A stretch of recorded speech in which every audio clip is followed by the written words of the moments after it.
Assalamualaikum warahmatullahi wabarakatuh. Perkenalkan, Waalaikumsalam. nama saya Hadan Sagib Ismail. Saya akan menceritakan sejarah singkat dari Mataram Islam.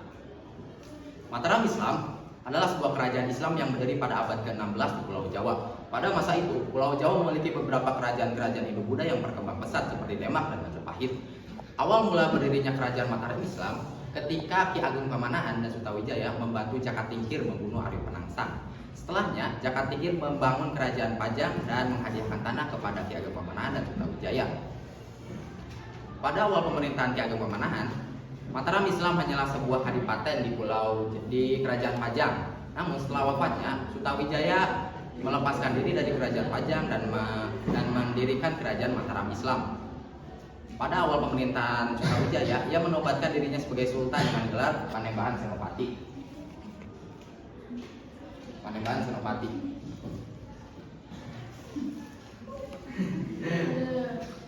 Pada awal pemerintahan Panembahan Senopati, ia mendapat banyak tantangan dari para bupati sekitarnya. Namun, semuanya dapat diselesaikan. Bahkan, ia berhasil menduduki kerajaan Galuh dan kerajaan Cirebon di Jawa Barat.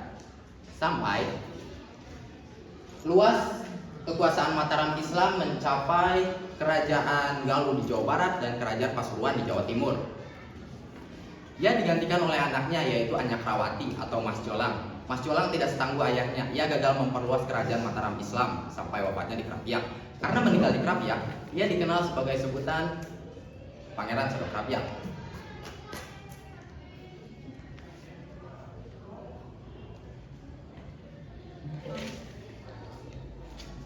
Lalu, ia digantikan oleh Sultan Agung Hanyokrokusumo atau biasa disebut Raden Mas Kangsang. Raden Mas Kangsang dari kecil dikenal sebagai anak yang bulat, pandai, dan kuat.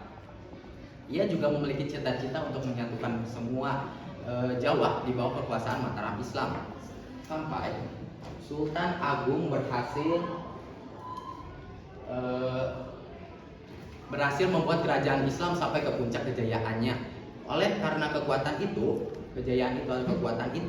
ia melancarkan ekspansi ke daerah-daerah pesisir. Ekspansinya berakhir ketika hampir seluruh Jawa di bawah kekuasaan Mataram Islam. Penggantinya adalah Amangkurat pertama atau anaknya. Amangkurat pertama memimpin dengan sangat kejam dan lalim.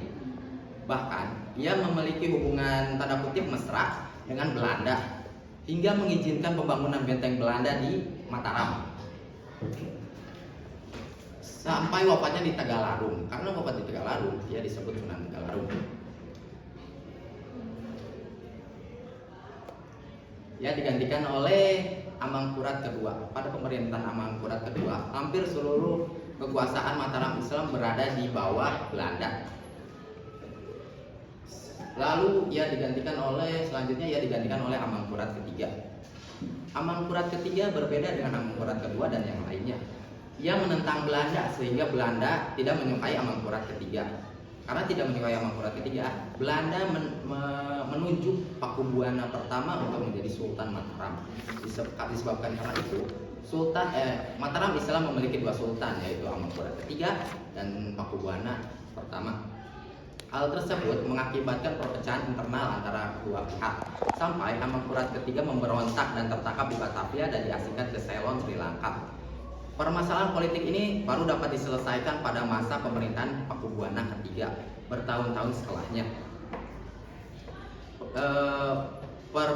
Perselesaian masalah politik ini dituruni dalam perjanjian Giyanti dan Salatiga yang berisi bahwa Mataram Islam dipecah ke dalam 3 bagian, yaitu Kasunanan Surakarta, Kesultanan Yogyakarta, dan Kadipaten Mangkunegaraan.